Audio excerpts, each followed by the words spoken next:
देख सकते हैं तस्वीर। मुसीबत में जैसे अपन लोग साथ छोड़ देवेला वैसे ही कार में एयर बैग भी फेल कर गई बा।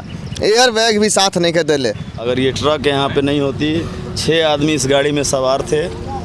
हमको लगता है कि 2 आदमी की मौत हो चुकी है। ये कार के स्टीयरिंग बा, ये स्टीयरिंग और एयर बैग बाहर आ गई बा। ना वो तो इलाज करे वाला रहबे ना करन, तो स्पॉटेड डेट रहो निकाल के हाइटा लगा के निकाल गए। ओकरा बाद हम हॉस्पिटल में सदर अस्पताल में। नमस्कार, रउआ दाता ने जियो भोजपुरिया। हम राजेश में पहुंचल भाई नगर थाना क्षेत्र के बंजारी रोड पर, जहां एक अनियंत्रित कार ट्रक खड़ा रहा और ट्रक में कार सवार लेके ठोकर मार दिला, जेमें एक व्यक्ति के मौत हो गई बा, अन्य 3 लोग गंभीर रूप से घायल बतावल जाता। ये कार सवार सभी लोग उत्तर प्रदेश से गोपालगंज के रास्ता बरौली जाते हुए तभी दर्दनाक और खौफनाक घटना भइल बा। देख सकते हैं तस्वीर। मुसीबत में जैसे अपन लोग साथ छोड़ देवेला वैसे ही कार में एयर बैग भी फेल कर गई बा। एयर बैग भी साथ नहीं के देले, जौना के वजह से एक व्यक्ति के मौत हो गई बा, अन्य 3 घायल के इलाज गोरखपुर में चलता। ये घटना के बारे में क्या जानकारी बा? 12 बजे रात में हमके जनवे जाए जो एक्सीडेंट भइल बा। आदमी हाइटा उटा लेके हुए निकलू है, ओहिमें एक आदमी मर गए रहो। रही का हमने रहो जा रात में 11 बजे रात में रहो। कार सवार कहाँ से लोग आवत रहे? यूपी से आवत रहे लोग, न्योता में उन्हें से आवत रहे यूपी से। हाँ, लड़के रात में 12 बजे करे। तो एक व्यक्ति की जन मौत भइल बा, उनकर इलाज भइल बा? ना वो तो इलाज करे वाला रहबे ना करन, तो स्पॉटेड डेट रहो जी। बाकी घायल के केते भेजल गए? वो निकाल के हाइटा लगा के निकाल गए। ओकरा बाद हम हॉस्पिटल में सदर अस्पताल में। तो मतलब कित ये घटना फिर हो गई बा?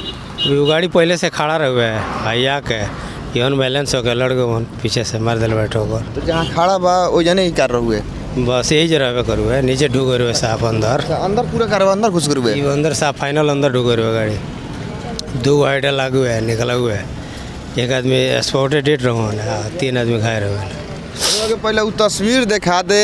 यह ब्रेजा कार बा और पहले से जन ट्रक खड़ा बा ओकरा अंदर जाके घुस जाता।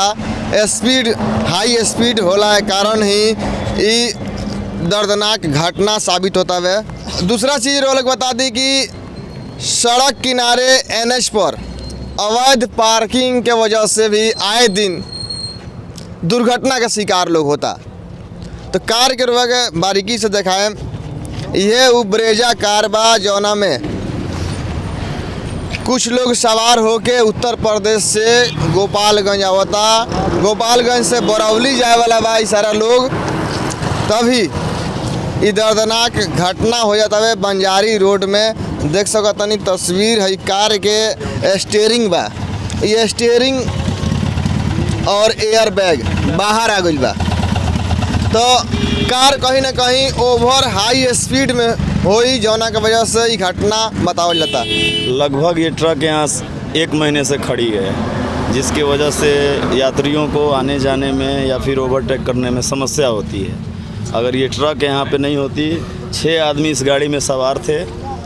हमको लगता है कि 2 आदमी की मौत हो चुकी है। अगर ये गाड़ी यहाँ खड़ी नहीं रहती तो ये लोग निकल जाते, क्योंकि कभी कभी कोई गाड़ी जो है रॉन्ग साइड भी आती है, तो रॉन्ग साइड की वजह से गाड़ी को थोड़ा सा और लेफ़्ट लेना पड़ता है। अगर ये गाड़ी यहाँ नहीं रहती तो हो सकता था कि ये दुर्घटना होने से टल जाता है ये दुर्घटना। और लेकिन एयर बैग अब किसी भी चीज़ का लिमिट होता है। अगर किसी भी चीज़ की गति का जो है मतलब लिमिट होता है, एयर बैग क्या करेगा, उसका भी एक लिमिट बनाया गया है, एक क्षमता बनाया गया है। क्षमता से बाहर अगर कोई भी चीज़ जाएगा तो यही सब होगा। इसे बार बार इस घटना हो रहा बड़ी अवैध पार्किंग के चलते ही। पार्किंग यदि साइड में गाड़ी रहती तो दुर्घटना ना होती गाड़ी सन के। ऐसा कितना घटना जा हो चुकल बड़े बंजारी में जा।